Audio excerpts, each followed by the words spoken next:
we're still in the weeds, and we hope that something viable can come out of this, although I think over the next year or two, if you have cans that you need chilled, you better buy ice. BusinessJournalDaily.com 3 Minutes With is brought to you by Farmers National Bank. We wanted to take this opportunity to kind of give you an update where we are with it's the chill can update. It's been a hot topic for some time. Even prior to me becoming mayor, this project has been one that we've been hopeful for, looking forward to in the years to come for economic development.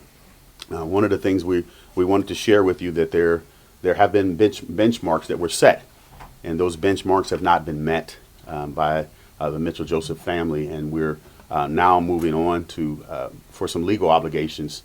We've reached out to Manchester, Newman, and Bennett to reach out and have some legal obligations and conversations with the Joseph family and their attorney. We've had conversations via Zoom with the company even during COVID to try to see where we were when benchmarks, and mainly for me is that the employees getting jobs has not happened. We've gotten a third building, but no production. And in our conversations, those things were continuing to say that they would happen. They have not happened, and so I did advise Law Director Limbian to reach out for our outside counsel to send a certified notice to the Mitchell Joseph family. We've sent it out to them and let them know that they are now outside of their legal obligation for the grant that we provided for them. Let me be very clear. I would rather have the jobs than three buildings that are empty without production. We know we need these jobs, and like I mentioned earlier, it's time to produce. That's where we are. Even during the COVID-19, many of the businesses that are still thriving, essential business, were deemed in grocery stores. They were still thriving during the pandemic. So COVID might have slowed this operation down. However, I'm obligated as a mayor. I've been given a job from the citizens to make sure that there are things that need to happen will happen. So that's the first step that we've taken as it relates to the chill can. As an update, we will have a copy for everyone that's here. We have not heard back from the company. We've not heard back from their attorneys, and so we're going to take this route, and hopefully, I think it gives them 60 days out.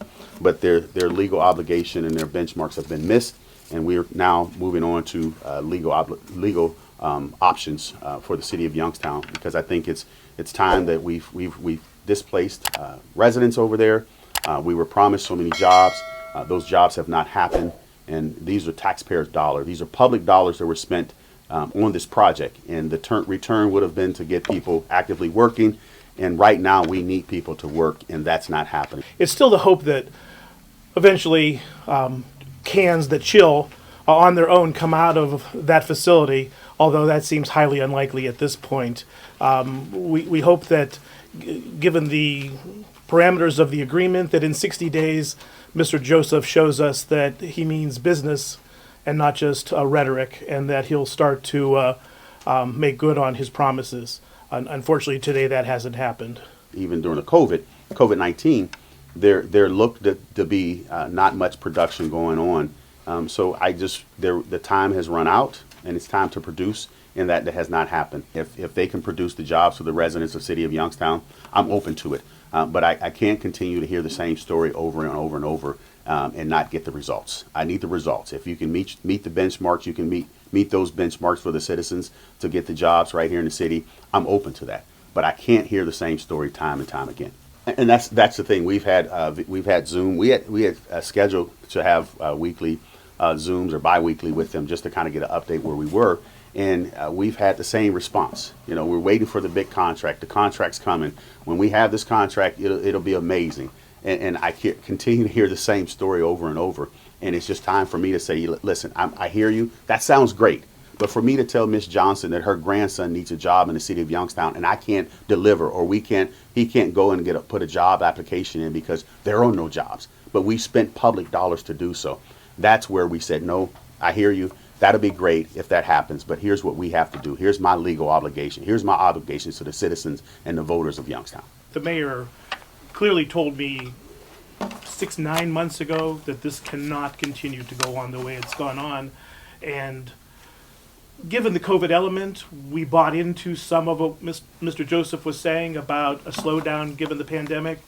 But given the tenor of the last conversation we had with Mr. Joseph on Zoom, it became apparent that it's a lot of hot air and not a lot of production. So it's time to move now, and it has nothing to do with the election. This is just one for our first step to really put them on notice that they've missed the benchmarks, and as mayor, I'm obligated to make sure that if we're given that public dollars, even if it was prior to me, I want them to be accountable for their dollars. Thanks for watching the video. Be sure to like, subscribe, and hit that little bell for notifications. And also make sure to connect with us on Twitter, Facebook, and LinkedIn. For all of your business news, visit businessjournaldaily.com. For all of your arts and entertainment news, go to afterhoursyoungstown.com. BusinessJournalDaily.com. 3 Minutes With is brought to you by Farmers National Bank. I like a bank that's a pillar in my community. I like a bank so cutting edge, they have a lab branch. We are so alike. Well, we do both bank at Farmers National Bank. Farmers. Stand strong.